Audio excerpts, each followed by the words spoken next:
안녕하세요. 성공예감 이대호입니다.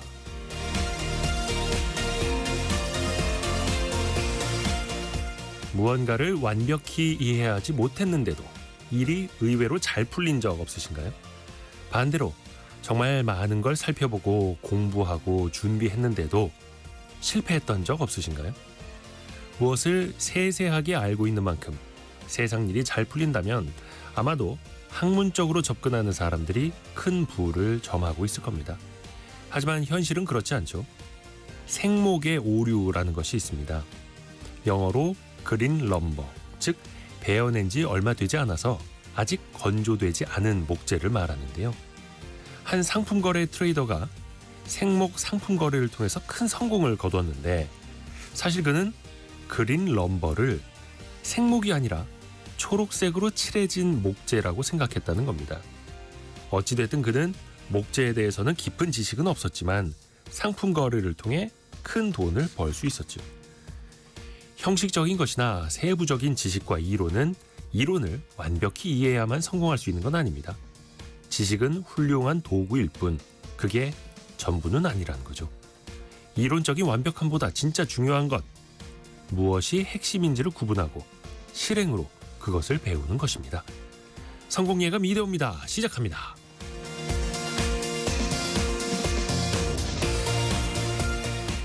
안녕하세요. 이대호입니다. 자, 오늘은 1월 7일 화요일입니다. 화요일은 KBS 기자들과 함께 원탁의 기자들 K로 만나는 날이죠. 여러분은 어떻게 신용 점수 잘 관리하고 계신가요? 그런데 요즘에 너도 나도 신용 점수가 오르는 통에 오히려 대출받기가 더 어려워지고 있다고 합니다. 이게 어찌된 일인지 신용점수 인플레이션, 이 문제를 같이 한번 또 논의해 보시고요. 한때 대륙의 실수라고 불렸던 중국의 브랜드 샤오미가 우리나라에 공식적으로 진출을 합니다. 가성비를 앞세우고 있는데 과연 우리 시장에서 통할 수 있을까요? 자, 여러분도 같이 한번 의견 주시죠. 경제상식 퀴즈도 나갑니다. 경제상식 퀴즈. 두 글자로만 보내주셔도 되는데요. 최근에 원달러 환율이 좀 1460원대까지 진정되기는 했습니다만 한때 1480원 선까지 급등하면서 우리나라에 이것 보유액이 괜찮을까, 이것 위기가 오는 것 아닌가 많이들 걱정을 했는데요. 한국은행에 따르면요, 지난달 기준 우리나라 이것 보유액이 4,156억 달러, 우리 돈으로 약 606조 원 규모입니다. 걱정은 많았습니다만 한 달 전과 비교해서 오히려 좀 늘었죠. 예, 채권 운용 등의 수익이 좀 늘었다고 하는데요. 과거에는 이 은행도 있었습니다. 2015년에 하나은행과 합병을 했던 이 은행 이름도 있고요. 그 두 글자를 보내주시면 됩니다. 역시나 오답은 외화라고 많이들 들어오고 있는데요. 외화보다 조금 더 넓은 개념입니다. 외국의 그것으로 바꿀 수 있는 것들 다.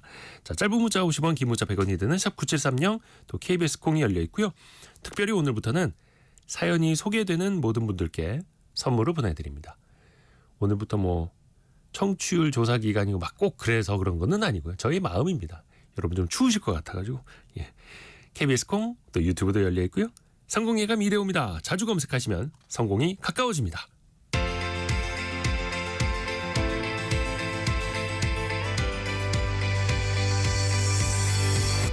KBS 1라디오 성공예감 이대호입니다. 참 좋은 경제연구소 이인철 소장과 함께 오늘의 경제뉴스 정리해서 들어보시죠. 안녕하세요. 네, 안녕하세요. 밤사이에 미국장 혼조 같았는데 기술주들은 굉장히 좋았죠. 그렇습니다. 뉴욕 증시 다우지수가 0.06% 소폭 하락했습니다만 나스닥과 S&P 500 지수는 이틀 연속 올랐습니다. 기술주가 주로 많이 올랐는데요. 나스닥은 1.24%, 네. 대형지수제 S&P 500 지수도 0.55% 오름세입니다. 특히 반도체주가 강한 상승 랠리를 이어갔는데요. AI 대장주 엔비디아의 주가가 3% 넘게 올라서 사상 최고가를 기록했는데 이날 엔비디아 주가 급등은 엔비디아의 협력업체입니다. 대만의 폭스콘이 AI 특수로 어닝 서프라이즈를 기록했다라는 소식이 영향을 미쳤는데요. 이 때문에 이 필라델피아 반도체 업종 지수가 30개 종목으로 구성이 됐는데 1개 종목 빼고 29개 종목이 올랐습니다. 마이크로는 10% 넘게 올랐고요. 엔비디아의 경쟁사인 어드밴스 마이크로 디바이스도 3% 넘게 반등을 해서 필라델피아 반도체 업종 지수가 2.8% 넘게 올랐습니다. 달러 인덱스는 소폭 하락했지만 여전히 108.21을 기록하고 있고 국제 유가는 5일 연속 올랐었거든요. 6일 만에 하락세로 돌아섰습니다. 차익 매물이 출회가 됐고 미국과 독일의 경제 지표가 다소 부진한 영향을 받았는데 2월 인도분 서부 텍사스산 중진유 가격은 배럴당 73달러대, 북해산 브렌트유 3월 인도분은 한 76달러대에서 거래가 되고 있고요. 아마 이번 주 뉴욕 증시 굵직굵직한 지표들 가운데 고용 지표 7일에도 발표되고 합니다만 가장 중요한 건 10일에 발표되는 지난달 실업률을 포함한 이 비농업 부문의 일자리 얼마나 늘었는지 여부가 중요하고 또 현지 시간 8일에는 이제 연준의 지난달 공개시장위원회 의사록이 나옵니다. 올해 금리 인하 횟수 전망이 당초 4번에서 2차례로 줄었기 때문에 네. 과연 이제 연준 위원들이 어떤 이 경론을 벌였는지를 알 수 있을 것으로 보이고 우리 증시 이제 어제까지 이틀 연속 올랐는데요. 이 외국인들이 주도했는데 오늘도 출발이 좋습니다. 외국인이 또 이제 사들이고 있고 개인과 기관이 매도하고 있지만 코스피는 27포인트 넘게 올라서 단숨에 2,515, 2,500선을 웃돌고 있고요. 코스닥도 4포인트 정도 강세를 보이고 있는데 반도체 종목 좋습니다. 삼성전자 56,600원대 1% 넘게, SK하이닉스도 강보합, 현대차도 오름세입니다. 엔비디아 효과 그리고 또 엔비디아 협력사인 TSMC도 또 엄청나게 급등을 하고 있고 우리 시장에서 거의 시가총액 상위 종목들이 대부분 다 오르고 있네요. 거의 한 15등까지는 다 상승하는 상황. 특히 올해 들어서 삼성전자 하이닉스 꽤 오르고 있고요. 삼성전자는 56,000원대, 하이닉스는 20만 원대 회복을 한 상황입니다. 3월부터 공매도가 재개되잖아요. 어떻게 준비 작업에는 문제 없답니까? 그렇습니다. 지금 금융감독원이 이제 3월 공매도 재개를 앞두고 불법 공매도를 막기 위한 차원입니다. 오늘부터 모든 공매를 거래하는 법인에 대해서 신규 등록 발급 서비스를 시작하겠다라는 겁니다. 등록번호를 이제 부여해서 불법 공매에 대한 감시 체계를 구축하겠다라는 계획인데요. 어쨌든 적용 대상은 이제 무차익 공매도를 이제 발생할 개연성이 있는 모든 공매도 거래 대상 법인이 대상이고요.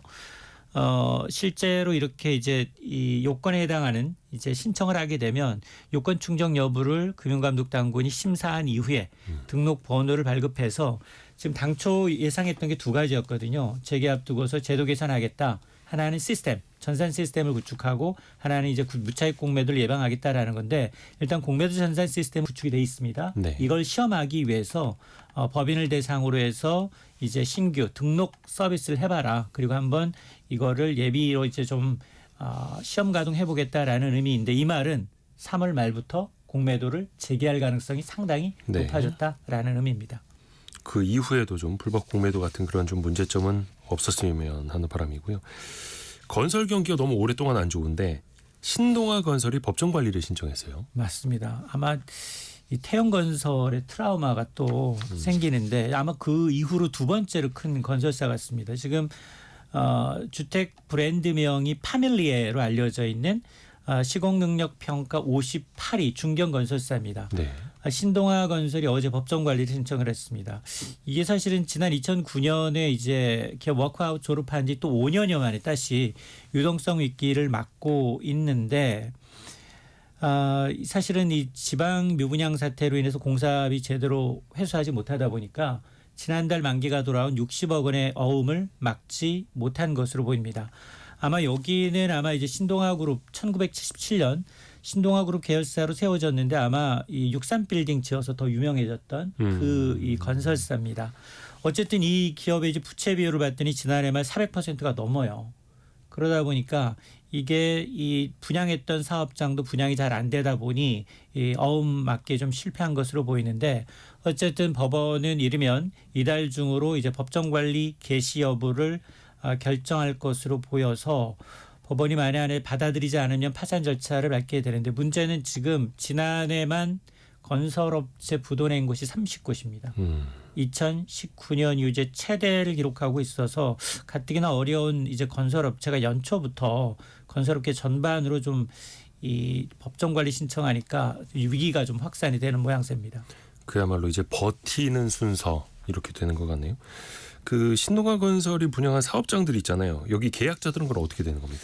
맞습니다. 지금 봤더니 지금 신동아 건설의 아파트 건설 현장 7곳에 분양 계약자 수도권에만 총 2,899가구고 분양 보증액이 1조 원이 넘는데 대부분 공동 시행이거나 공동 시공을 많이 하고 있는데 다행히 이제 허그가 이제 분양 보증을 해준 경우가 많아서 이 경우에는 이제 다행히도 계약금이나 중도금 지급은 공사가 마무리될 것으로 보이지만 그러나 이 과정에서 특히나 이게 법정 관리에 이제 가장 적게 걸려도 이제 1개월에서 최장 6개월 정도 시간이 걸리다 보니 입주 지연이나 시공하자 등의 경우에는 이제 피해가 좀 불가피한 것으로 보이고요. 물론 이제 허그가 이제 다른 건설사의 공사를 승계할 가능성도 있습니다. 이럴 경우에는 계약자 3분의 2 이상이 동의하게 되면 분양대금 환급 절차가 진행되기도 하지만 어쨌든 문제는 이제 이 법정 관리로 인한 입주 지연과 더불어서 한 개 건설사에 따른 협력업체가 너무 많아요.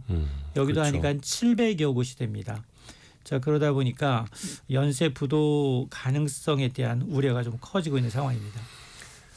또 그 소매 유통 쪽에서는 GS 리테일에서 고객 정보 유출 사고가 있었네요. 맞습니다. GS 리테일이 지난달 27일부터 이달 4일 사이에 이뤄진 이제 웹사이트 해킹 공격으로 개인정보 일부가 이제 유출됐다라는 겁니다.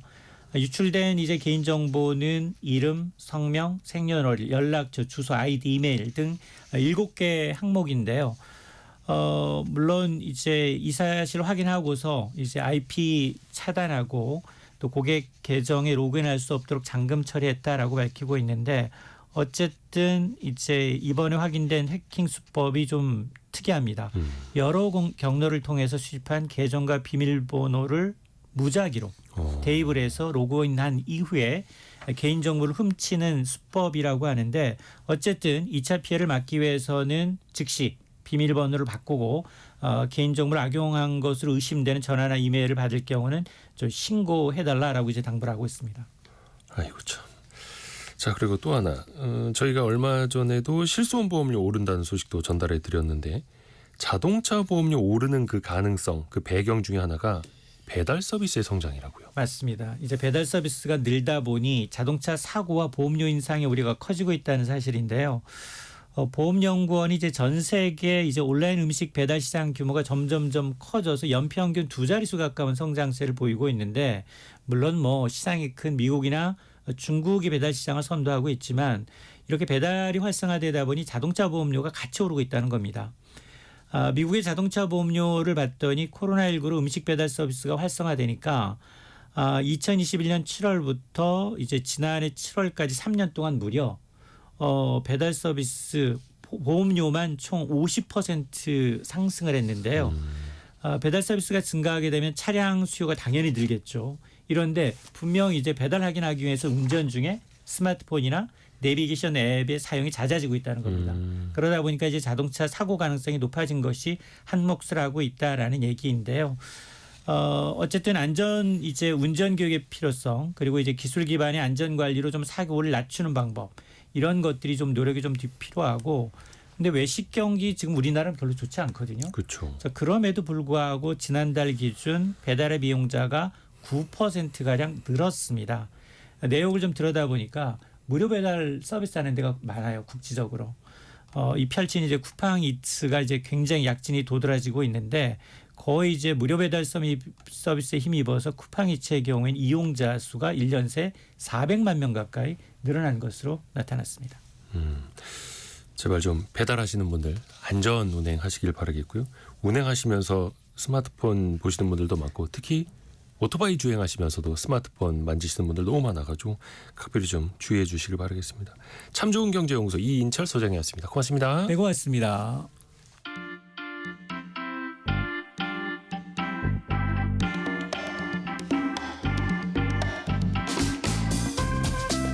지금 여러분께서는 KBS 일라디오 성공예감 이대호입니다를 듣고 계십니다. 프로그램에 참여하신 청취자 여러분께는 추첨을 통해 Y스트릿에서 밝은 눈과 두뇌 건강, 활력까지 한 번에 와이즈 부스터를, 아름다운 식탁 창조 주비푸드에서 뿌리 담은 리얼 생 와사비를, 쉽고 빠른 판촉물 제작 시너지 기프트에서 무드 등 미니 가습기를, 그리고 성공예감에서 준비한 커피 쿠폰을 보내드립니다. 당첨자는 성공예감 이대호입니다 홈페이지에서 확인하세요. 자, 원탁의 기자들 K 만나보시죠. KBS 김준범, 강나루, 장혁진 기자와 함께합니다. 안녕하세요. 안녕하세요. 0790님이 제가 가장 좋아하는 NBA 농구 시청을 포기하고 원탁의 기자들 K 듣기 위해서 들어왔습니다. NBA급의 원탁이 되어드릴까요? NBA 정도는 이길 수 있죠. 네네. 영광입니다. 동대입니다. 특히 이제 겨울이기는 한데 농구의 시즌.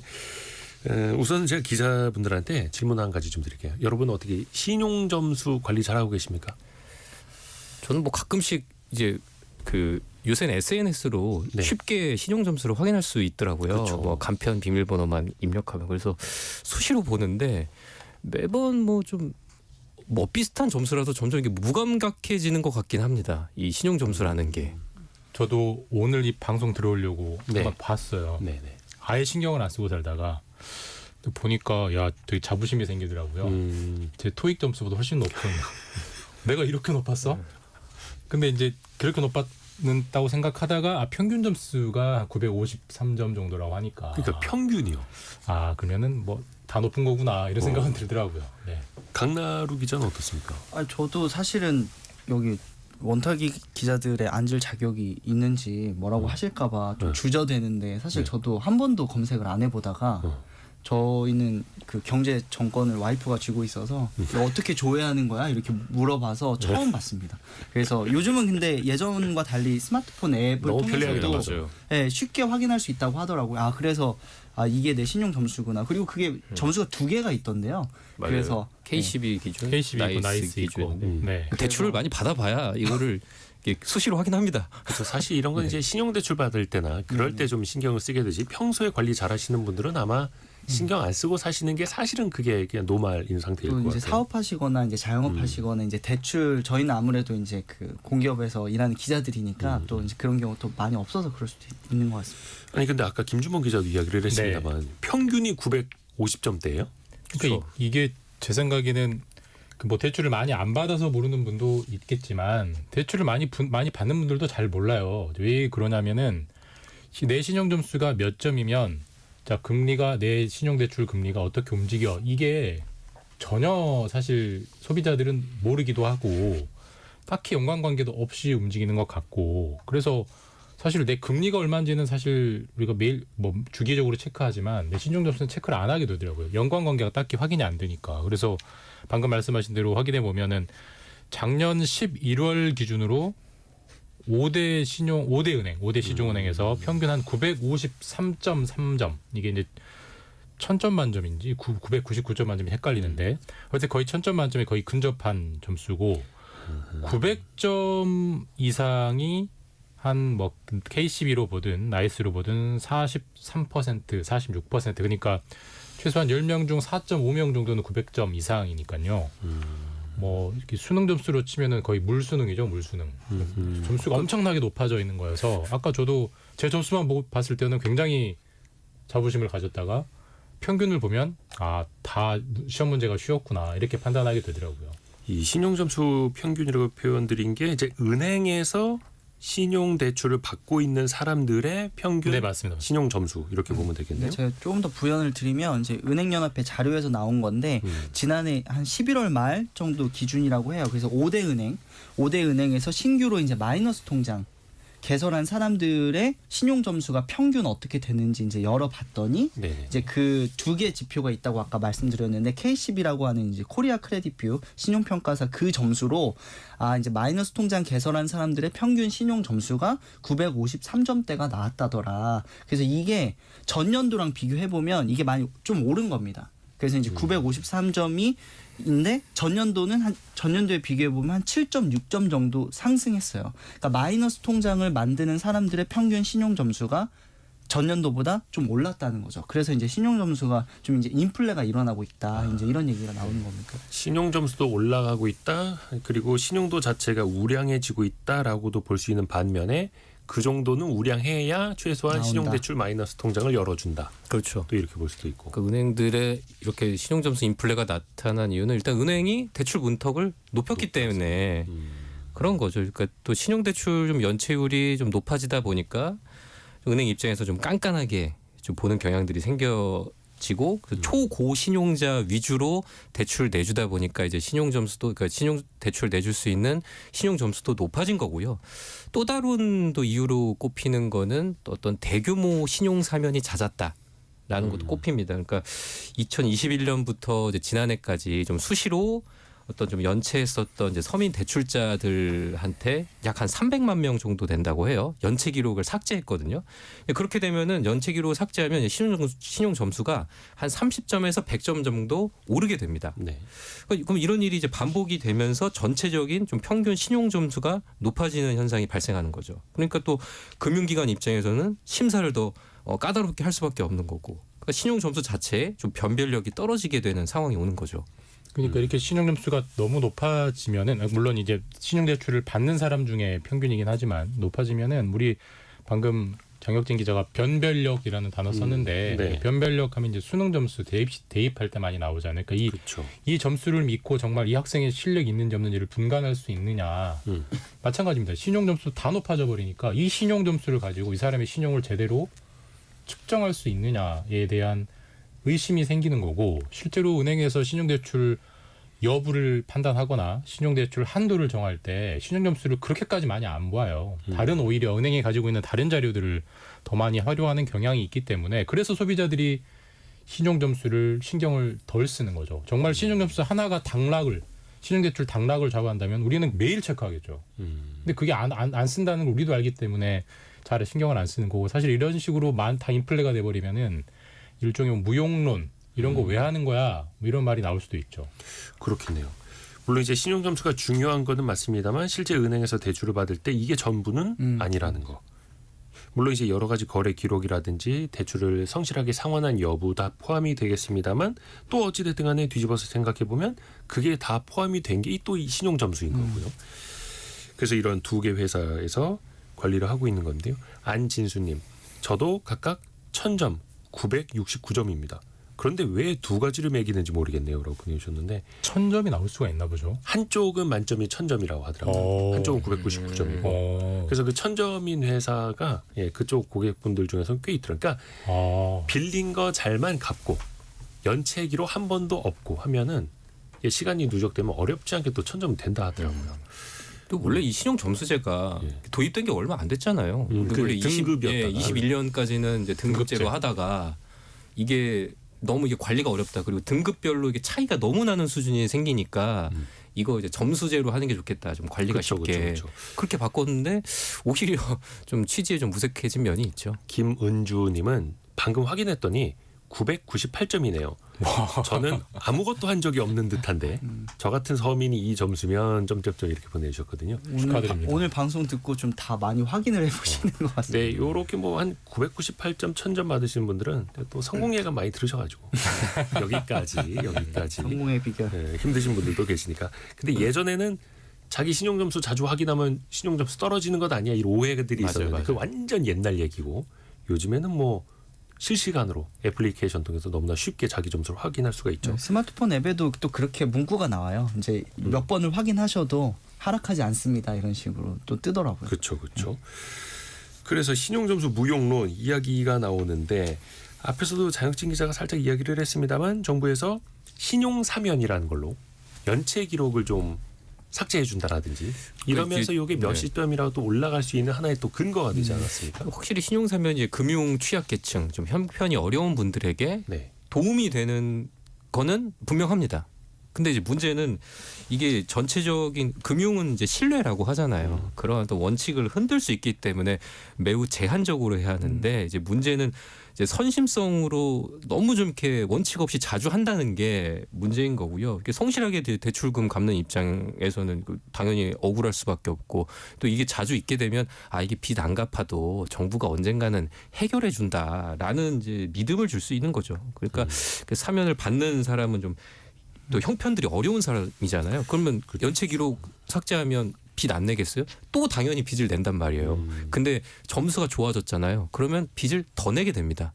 그럼 이제 금융기관 입장에서는 이런 사람들 걸러내고 더 깐깐하게 더 심사하고 또 이제 선별적으로 봐야 되니까 성실하게 갖고 있는 사람들의 대출 금리까지 또 오를 수가 있거든요. 그러니까 이게 파급 효과가 있을 수가 있는 게 문제죠. 이제 또 한켠에서는 어려운 분들을 좀 도와드려야 할 필요성도 있고 또 한켠에서는 그것 때문에 전체 점수가 올라가거나 성실하게 상환하는 사람들이 또 반대로 피해를 볼 수도 있고 양면성이 있네요. 장학진 기자가 잘 설명해 주셨지만 그러니까 신용사면이 이제 정식 명칭은 신속 신용회복 이렇게 얘기를 하더라고요. 그러니까 말 그대로 이제 그 필요에 의해서 신속하게 신용을 회복해 준다라는 취지고 이게 이제 지난 정부 다 합쳐서 한 4번 정도 있었다고 하더라고요. 김대중 정부, 박근혜 정부, 문재인 정부, 윤석열 정부 가장 최근에 있었고 근데 각각의 어떤 그 명분들은 있습니다. 이제 김대중 정부 때 IMF 때 이제 워낙 어려우니까 이게 이제 신용 사면을 해주자는 거고 문재인 대통령 때는 이제 코로나가 있었죠.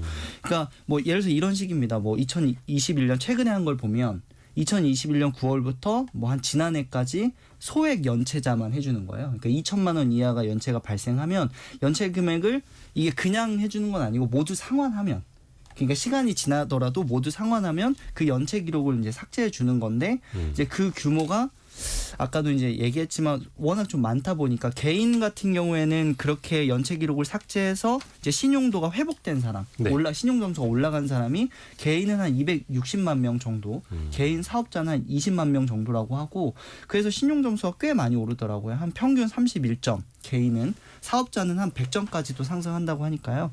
하지만 이제 이렇게 되기 때문에 이제 그 잘 갚는 사람들도 대출 이제 승인이 안 나서 이 금융권으로 이제 가게 되는 경우가 하나 생길 수 있고 또 이제 성실히 상환하는 사람들 같은 경우에 상대적 박탈감 또 약간 모럴 해저드라고 하죠. 도덕적 해이가 발생할 수 있는 게 좀 문제로 꼽히는 것 같습니다. 저는 개인적인 생각으로는 이 신용 사면이 뭐 양면성의 문제는 아닌 것 같고 제가 볼 때는 명백히 잘못된 문제인 것 같습니다. 왜냐하면 우리가 어떤 사회 현상을 볼 때 이제 계량, 뭘 재는 단위라는 게 매우 중요하잖아요. 우리가 센티미터나 킬로미터로 얘기하는 거는 서로 다 소통이 되는 이유는 이 단위에 대한 단 1의 의심도 없기 때문에 그 숫자를 말하면 바로 인식이 되는 거지 않습니까? 그러니까 신용점수라는 거는 신용도를 측정하는 사회가 약속한 단위인데 그걸 자꾸 흔들면 그 계량 단위 자체가 무의미해져 버리는 거잖아요. 그럴 수 있죠.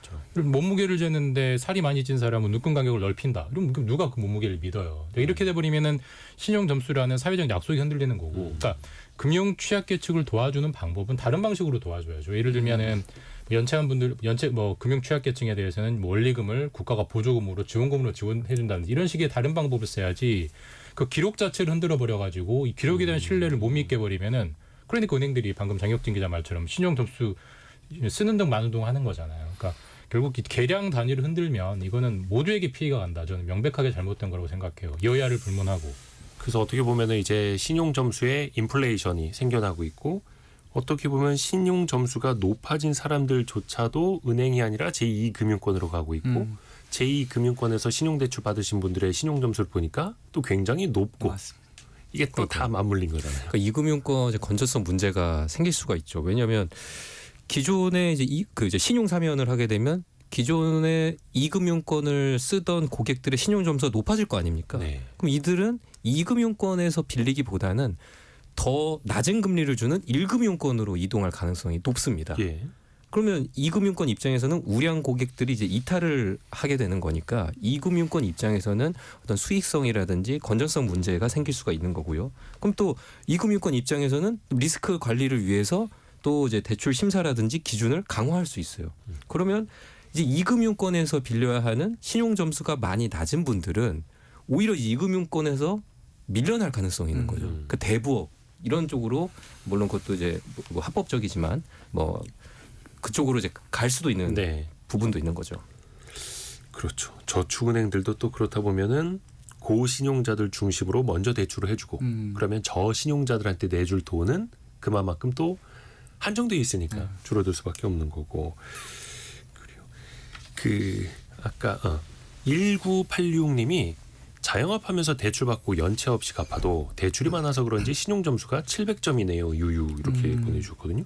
그러니까 이것도 양극화가 된다는 거죠. 한편에서는 나는 아무것도 한 게 없는데 신용 점수가 900 몇십 점이에요. 이러기 있고 저는 열심히 갚고 있는데 자영업자라서 그런지 점수가 너무 낮아요. 이런 분들도 있고요. 이건 어떻게 봐야 됩니까? 그러니까 기본적으로 신용등급 계산할 때 이제 소득이랑 대출 규모를 보니까요. 방금 청취자분 말씀처럼 아무리 잘 갚아도 그러니까 상환 이력이 탄탄해도 기본적으로 대출 자체가 많으면 그게 되게 마이너스 요소가 많이 잡히거든요. 그러니까 사실 제일 좋은 방법은 조금 빌리고 잘 갚고 조금 빌리고 잘 갚고가 신용등급을 제일 높이는 방법이라고 신용 점수를 제일 높이는 방법이라고 하고 아무리 잘 갚았어도 뭐 몇 천만 원, 몇 억 이렇게 빚이 있으면은 확 깎이는 거는 신용 점수 내는 공식의 문제여서 사실 그 부분은 뭐 빚이 많은 분이 점수가 낮은 건 어쩔 도리는 없죠. 네. 그렇죠. 제때 갚는다는 것 되게 당연해 보이는데 누군가에게는 그게 참 매월 부담인. 2695님이 저는 대학교 졸업하고 20대 초반에 학자금 대출을 제때 갚지 못하고 휴대폰 요금도 3개월에 한 번씩 납부하다 보니까 신용불량자급으로 신용도가 떨어져서 그 이후 월급 받으면 학자금 대출부터 갚고 신용카드도 할부는 이용하지 않는 습관을 들이다 보니까 점수가 많이 올라갔네요. 만점이 되었네요. 야, 그래도 뭔가 대단하십니다. 아픔은 있으셨습니다만 2695님도 스스로 노력을 해서 또 이렇게 개선을 해 나가셨네요. 근데 결국은 소득이 꾸준해야 한다는 거. 맞아요. 그렇죠. 이게 또 가장 중요한 것 같기도 하고요. 은행들의 대출 행태는 어떻습니까? 왜 지난해 하반기 특히 여름부터 대출 규제 너무 심해졌고 연초에는 조금 대출 문턱을 좀 낮춘다는 소식은 좀 들리는데요.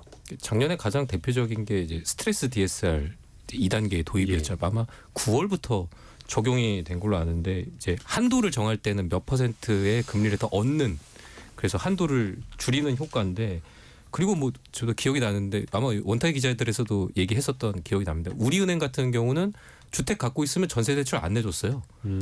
그래서 다주택자 규제 굉장히 좀 많았고 뭐 대안 대출도 막고 대출 모집인 규제 대출 모집인 통해서 대출하는 것도 막고 했는데 1월 1일부터는 좀 많이 이제 해제가 됐다고 합니다. 실제 대출 받는 분들 얘기 들어보면 한도도 많이 늘어났고 뭐 특히 갈아타기 대출 같은 것도 되는 이제 은행들이 많아졌고 그런데 은행들 이제 얘기를 들어보면 연초라서 좀 취급할 수 있는 한도가 늘어났다라는 거예요. 그렇죠. 그 대출 증가율이 다시 제로로 세팅이 되니까요. 그러니까 이제 단지 이제 뭐 소비자 입장에서는 날짜만 바뀌었을 뿐인데 12월 31일, 1월 1일 돼. 그렇죠. 그러니까 은행마다 이제 대출 관리 목표치가 있는데 연초에는 한도가 상대적으로 많지만 이제 연말로 갈수록 이게 빠듯해지잖아요.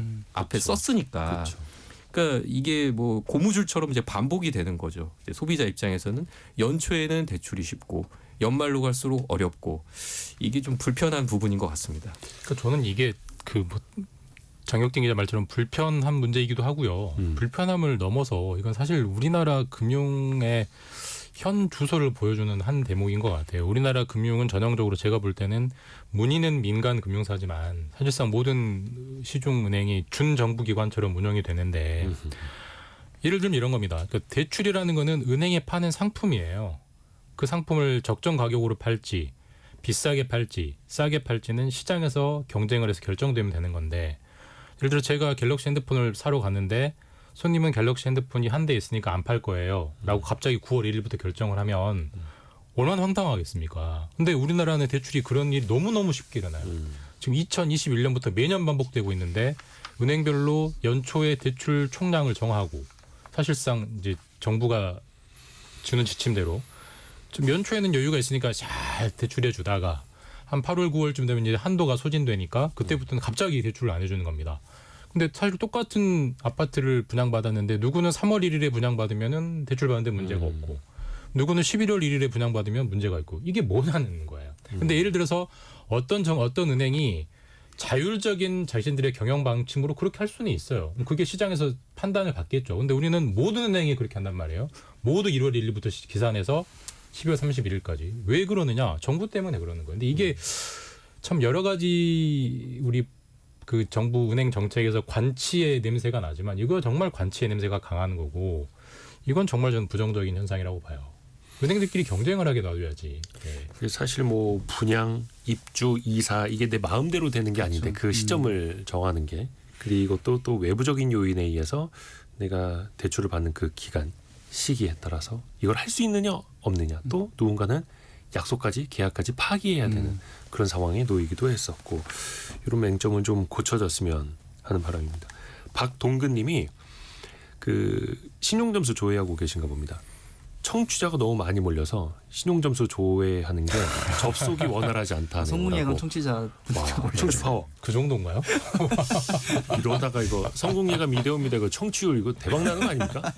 이거 좀 큰일 났네. 걱정이 되네. 이런 걱정은 좀 자주 했으면 좋겠는데. 근데 이제 신용점수도 점수인데 어찌됐든 간에 대출 받으시는 분들 입장에서는 좀 금리 좀 내렸으면 좋겠다.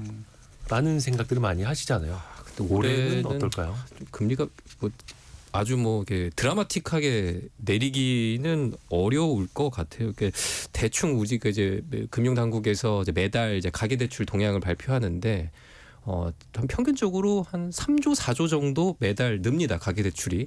작년에는 가장 많이 는 게 한 8월이었는데 10조 원이 늘었어요. 왜냐하면 이제 9월부터 DSR 이제 한다고 하니까 이제 막차 효과가 있었던 거죠.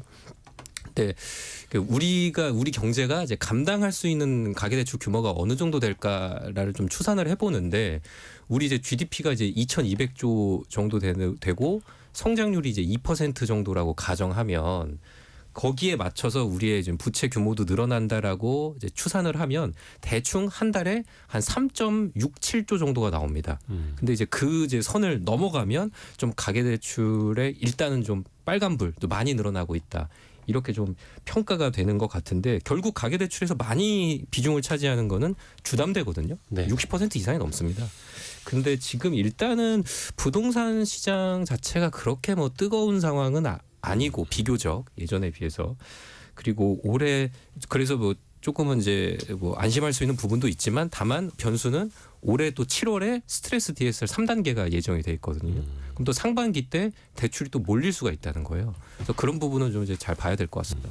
금리를 1월 16일에 한국은행이 이제 올해 첫 금통을 열어서 네. 기준금리를 결정하는데 뭐 내릴 수도 있겠지만 사실 기준금리가 내린다고 해서 시장금리가 잘 안 내려가거든요. 이미 시장금리는 선반영하고 있고 사실 우리나라 한국은행보다 더 중요한 게 미국 연준의 움직임인데 뭐 여러 차례 보도 나왔지만 미국 연준이 올해는 금리를 예상보다 천천히 내린다고 하지 않습니까? 그리고 미국 시장금리, 국채금리는 오히려 최근에 오르고 있습니다. 그런 것들을 전반적으로 보면은 올해 금리가 드라마틱하게 내릴 거라는 기대는 좀 접는 게 더 현실적인 올해 대비책인 것 같습니다. 네. 저희가 경제상식 퀴즈 한 번 더 내드리고 두 번째 이슈로 넘어갈게요. 두 글자인데요. 외국 화폐, 즉 외화를 포함해서 수표, 어음, 예금 등 일체를 뜻하는데요. 외국 화폐보다 훨씬 더 넓은 개념인 이것을 맞춰주시면 됩니다. 해서 한국은행에서도 매월 발표를 하죠. 이것 보유량, 거기에는 금도 포함이 되고요. 국가 간 거래를 할 때 이게 부족하면 금융위기에 놓일 수 있죠. 그래서 우리나라도 이게 부족해서 1997년 이른바 IMF 구제금융을 받았던 그거를 우리가 이것 위기, 이것 사태라고 기억을 하고 있죠. 그 두 글자 보내주시면 되는데요. 2203님, 회사 업무로 해외 출장이 많은데 출장 가기가 무서워요. 출장 갔다 오면 회사에서 주는 출장비가 모자라서 마이너스입니다. 유유. 또 환율을 얼마나 쳐주느냐, 이걸 또 원화로 주느냐 달러로 주느냐에 따라서 달라질 수도 있겠네요. 그리고 9727님이 인천에서 42년째 개인 택시 운전하는 기사입니다. 가끔 중간에 승차한 손님들이 프로그램 뭔지 질문을 하시면 자세하게 안내하는 성공예감 왕전도사입니다. 보내주셨습니다. 선물을 안 보내드릴 수가 있네요. 안전운행하시길 바라겠습니다. 고맙습니다. 그리고 9748님은 울산인데 이제 미용실 하신다고 아침 일찍 예약 손님이 있어서 손님께 펌 해드리면서 방송 같이 들어요. 그리고 남하은님은 병원 물리치료실에서 이어폰으로 듣고 있습니다. 보내주셨고요. 감사합니다. 7808님, 이대호님 목소리가 어제보다 더 안 좋으시네요. 예. 독감 엄청나다는데 조심들 하세요 보내주셨거든요. 독감은 독하지 않습니다. 제가 더 독합니다. 이렇게 방송하고 있는. 제가 더 독해서. 독감은 아닙니다. 걱정하지 마세요. 낫고 있습니다. 뭐라고 말씀드려야 될지. 장혁진 기자가 갑자기 이제 자세를 멀리 하려고 해가지고. 여러분이 생각하시는 그 정답 두 글자 보내주시면 됩니다. 짧은 문자 50원, 긴 문자 100원이 드는 샵 9730이나 KBS 콩으로 보내주시면 됩니다. 오늘의 움직임에 주목하고 세상의 흐름을 놓치지 않습니다. 여러분의 내일을 응원하며 성공의 열쇠를 함께 찾아갑니다. 성공예감 이대호입니다.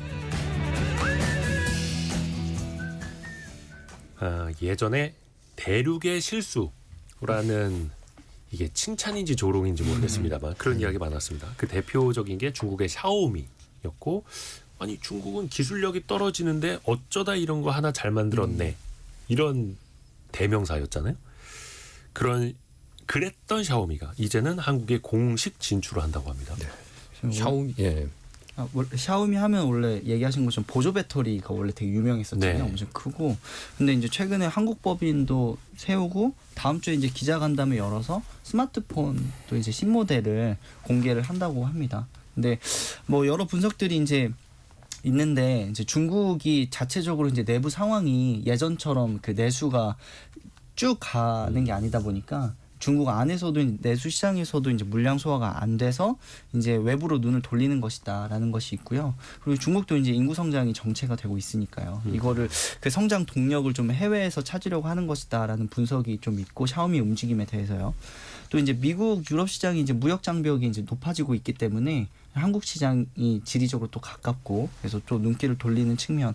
그리고 또 무엇보다 이제 그 중국 제품 과거에 이제 메이드 인 차이나가 가지고 있었던 어떤 저가형 아니면 약간 이제 열악한 그런 이미지가 아니라 이제 고가형, 고급 어떤 제품들도 충분히 한국 시장에서 이미 호응을 얻고 있기 때문에 네. 한국에서도 이제 구매력이 될 것이다라는 생각에 샤오미에서 기존의 이제 보조 배터리를 넘어서 뭐 스마트폰, TV 뭐 이런 어떤 그 고급 어떤 전자제품들을 한국 시장 공략에 좀 나선 것 같습니다.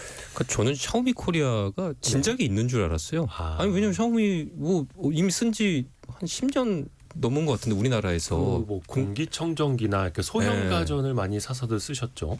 근데 이제 샤오미 코리아가 없었던 이유가 이 초창기에 이제 법인을 이제 설립하고 한국에다 하면 이 스마트폰이나 가전 분야를 많이 하잖아요. 샤오미가 이제 삼성이나 LG 같은 이제 국내 기업들과 약간 기술 분쟁, 특허 소송 그런 또 우려가 있었기 때문에 네. 안 했다는 거예요. 그리고 어차피 뭐 샤오미 입장에서는 국내 총판 업체들이 다 알아서 유통을 시켜주는데 굳이 리스크까지 감내하면서 아하. 이제 올 필요가 없었던 건데, 이제 저는 또 좀 이 샤오미 코리아를 한다는 게 어찌 보면 중국도 이제 기술력 면에서 굉장히 좀 자신감이 있기 때문에 어떤 특허 측면에서 그쵸, 우리는 그쵸. 다 준비됐다. 네, 그래서 그런 것도 있다고 생각을 합니다. 그러니까 저는 우리가 한 가지 떠올려야 되는 단어가 중국 제조 2025입니다. 중국 제조 2025, 뭐 제조업 굴기. 그러니까 중국 정부가 목표로 세웠던 게 2025년에 중국이 혁신적인 제조업 국가로 발돋움하겠다라는 목표였어요. 그 2025년이 왔습니다, 지금. 그리고 지금 그 결과들을 우리가 체감하고 있는 거예요. 뭐 샤오미도 들어오고요. BYD, 비아디도 곧 한국에 대리점을 엽니다. 전기차 팔려고. 뭐 로보락 청소기는 뭐 로봇 청소기 시장을 석권한 지 오래됐고, 그러니까 우리가 알던 중국은 이제 끝났고 이제 진짜 무서운 중국이 온다. 사실 우리가 예전에 중국하면 계속 싸다. 그래도 뭐 싼 맛에 쓰는 거지. 이런 이제 중국 제품은 중국이 좋건 싫건 이제 그런 제품은 사라지고 우리나라의 삼성, LG, 뭐 현대차 등과 대등하게 혹은 어떤 분야에서는 더 앞서는 제품을 내놓는 중국이 온다라는 걸 상징적으로 보여주는 거고, 중국 입장에서 사실 우리도 예전에 그랬지 않습니까? 우리도 삼성이나 LG가 미국의 소니, 일본의 소니나 뭐 이런 미쓰비시 이런 전자에 항상 좀 한 단계 아래로 취급받다가 기술력을 자랑하기 위해서 어디로 도전하냐면 일본 시장에 진출했어요. 그래서 일본 시장에서 TV 점유율을 넓히면서 소니의 자존심을 구겨버리는, 중국도 이제 그런 걸 하는 거죠. 지금 스마트폰 들어오고 전기차 들어오고 뭐 로봇 청소기 들어오고 온갖 가전이 들어올 텐데 그거 하나 예고편일 것이다. 저는 그렇게 봅니다. 네. 이제 예고편, 본편도 하나 둘씩 이제 펼쳐질 텐데 앞에서도 그 중국의 최근에도 문제가 되고 있는 게 과잉 생산, 그로 인해서 밀어내기 이런 것들도 또 많아지고 있는 거고 스마트폰 같은 경우에는 이제 우리나라는 올해부터 이제 단통법이 폐지되지 않습니까? 네. 시행은 뭐 한 7월부터 될 것이다 뭐 이런 이야기도 있는데 그러면은 다시 한번 격전지가 되는 겁니까? 그쵸. 어떻게 보세요? 이제 단통법이 이제 6월 말에 이제 폐지 예정인데 폐지가 될 건데 그렇게 되면 이제 이동통신사에서 단말기 보조금을 자유롭게 책정할 수 있거든요. 네. 그렇게 되면 휴대폰 제조사와 이통사 간의 협력이 굉장히 좀 여러 그 종류로 이루어질 수가 있습니다. 예를 들어서 뭐 제조사가 이통사에 공급하는 도매가를 굉장히 좀 낮게 조정해서 사실상 이건 보조금의 효과가 있는 거죠. 아니면 또 이통사의 뭐 판매 실적에 따라서 제조사가 이통사에 약간 리베이트를 준다든지 그럼 뭐 샤오미 입장에서는 이제 막 들어온 시장 진입자잖아요. 그럼 굉장히 또 공격적으로 마케팅을 할 수 있단 말이에요. 뭐 빵원폰 뭐 이런 게 뭐 당연히 뭐 등장할 수도 있고 그래서 시장 점유율을 일정 부분 확보하면 뭐 스마트폰 시장의 특성 자체가 약간 이제 그 초기에 어떤 그 이제 로열티가 있는 고객들을 확보하면 계속적으로 2년 뒤에도 쓰고 3년 뒤에도 쓰고 그렇게 될 수 있잖아요. 그런 것들을 노리지 않을까 샤오미가 그렇게 좀 예측은 됩니다. 그러니까 저는 이게 소비자 입장에서는 되게 좋은 일이라고 봐요. 우리가 보통 뭐 이제 넓어지니까. 어떤 특정 기업을 국가의 대표 선수로 우리 인식을 해가지고 뭐 국가 간 경쟁으로 인식하는 경향이 있긴 한데 그래서 중국 기업이 잘 나가면은 뭐 너는 중국 편이냐 이런 식으로 보는 경향이 있긴 한데 기본적으로 모든 경쟁은 소비자에게 좋은 겁니다. 방금 장혁진 기자 말처럼 샤오미가 들어와서 그렇게 판을 흔들면 삼성이나 애플이 사실상 과점하고 있는 이 단말기 시장에서 당연히 그들도 보조금을 늘리든지 출고 가격을 내리든지 해야 되는 거고요.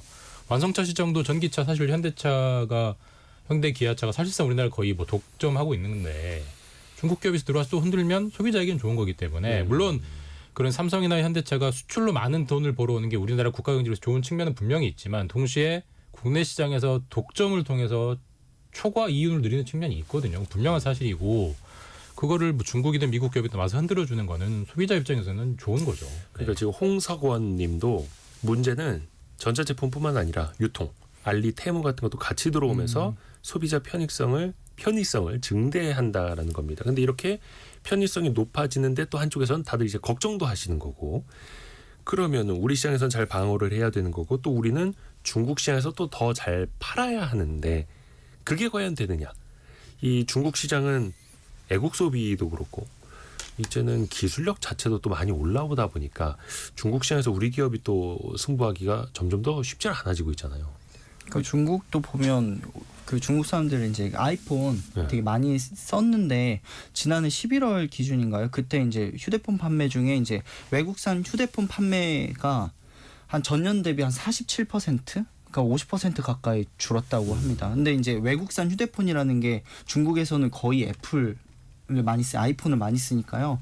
애플도 사실 직격탄을 받은 거고 이게 이제 이른바 애국 소비라고 불리는 이제 아이폰 안 쓰겠다는 어떤 움직임의 일환으로 많이 보는데 그래서 이제 애플조차도 충격을 먹고 이제 춘절 맞이해가지고 막 대대적으로 할인 공세에 나서고 그런다고 하더라고요. 네. 이제 중국의 어떤 그런 소비 어떤 분위기 행태를 본다면 저희도 근데 이제 중국에 출시된 아이폰에서는 그 미국의 AI 기능을 못 쓴대요. 챗 GPT 같은 네네. 그게 어떤 그 규제도 있고 그쵸. 정부 승인 그 LLM 그 언어 대규모 언어 모델에 대한 승인도 받아야 돼서 근데 화웨이나 샤오미 같은 데서는 중국에서 만든 그 AI 기능 뭐 써보진 않아서 어느 정도 성능인지는 모르겠습니다만 그거를 탑재할 수 있는 거예요.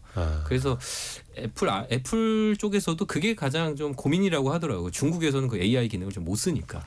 근데 또 샤오미가 해외 시장으로 나갈 때는 구글 손잡고 그렇죠. 뭐 그건 할 제미나이 수 같은 있죠. AI를 또 붙인다고도 하고 그들은 여러 가지 또 날개를 붙일 수도 있는 거고 그 이번에 샤오미는 전기차는 빠졌습니다. 그렇죠? 뭐 로봇 청소기, TV, 스마트폰 들여온다고 하는데 근데 또 전기차는 15일 날 샤오미가 기자 간담회 하는 바로 다음 날 비아디가 전기차 판매를 위한 기자 간담회를 또 한다고 합니다.